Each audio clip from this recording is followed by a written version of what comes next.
Sehatra ny fanatanjahantena kosa no entintsika nakatonana ny fampalalam-baovao amin'ity alina ity.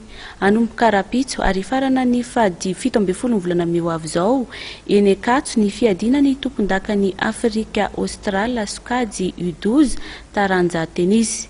Ankoatra ny Madagasikara dia firenena 4 no hifaninana amin'ity hetsika ity. Fanampanazavana. Raha firenena 12 ny laza amin'ny fahavononana ny tany am-piandohana dia firenena 4 ihany sisany tonga anafika eto Madagasikara amin'ny fiadinan'ny tompon-dakan'ny Afrika Isatarika taranja tenisy Sokajy U12. Hetsika izao tao ny 13 ka hatramin'ny 17 meo avy izao eny Ankatso. Ho an'ny Sokajy zazalahy dia ho avy anafika an'i Madagasikara, i Afrika Atsimo, Zimbabwe, Botswana ary Maurice. Ho an'ny vehivavy kosa dia ekipa 4 ihany no hifaninana dia i Madagasikara, Zimbabwe, Botswana ary Afrika Atsimo.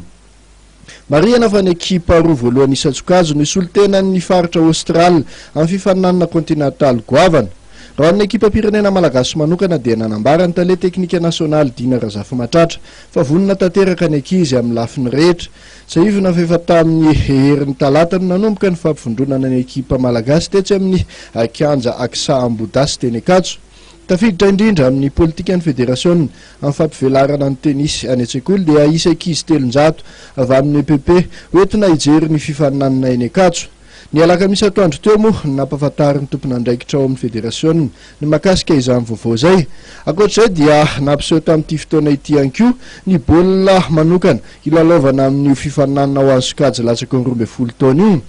Fa nisan'ny nanamarika ity fotoana ity ihany koa nanamafisan'ny filohan'ny FMT Tsialiva Rajobelona ny tsy latsahany hofidiana intsony amin'ny fifidianana izay ataony 30 meo avy izao. Tany am-piandohan'ny tampolalaovana dia efa niteny fa tsy hanao mandaha ankoatra ny iray ity filohan'ny federasiona ity. Dia iny fanadihadina teo amin'ny tontolo ny fanatanjahantena indray tompoko lahy sy tompoko vavy no nentina namaranana ny fampalalam-baovao teto amin'ny fahitalavitra matv tamin'ity alina ity. Akasitrahany ianao nanaraka izany hatramin'ny farany ary mbola manasana ao hatrany anaraka ireo fandarana vokary ny fahitalavitra matv. Veloma tompoko. Assurance AVA tsinjovidinizao no avy ny fianakavianao. Aro, miaina sy miary, mandry narahinao teo ny vavoan'ny matv miaraka amin'ny assurance Aro.